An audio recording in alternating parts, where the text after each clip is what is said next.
जब हजरत इमाम हुसैन खड़े हुए यजीद की फौज के सामने, तो कूफा के लोगों को पता था कि हजरत इमाम हुसैन राय हक पे खड़े हैं, लेकिन यजीद के जुल्म के खौफ से कूफा के लोगों उन्होंने मदद नहीं की हजरत इमाम हुसैन की।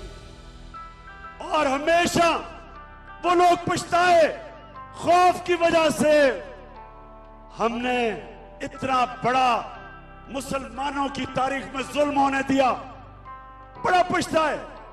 हर दौर में यजीद होते हैं और हर दौर में यजीद लोगों के ऊपर खौफ फैला के, खौफ तारी करके, डरा के, दहशत फैला के उनको कंट्रोल करते हैं, उनको गुलाम बनाते हैं।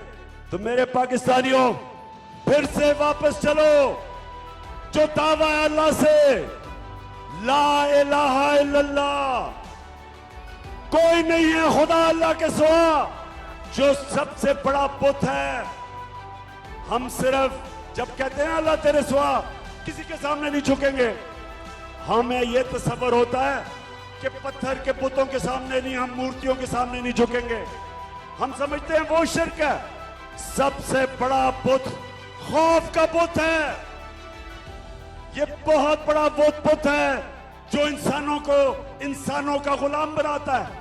मैं आज सारी कौम को एक कहता हूं कि खौफ के बुत को तोड़ना है, अपने किसी से नहीं डरना।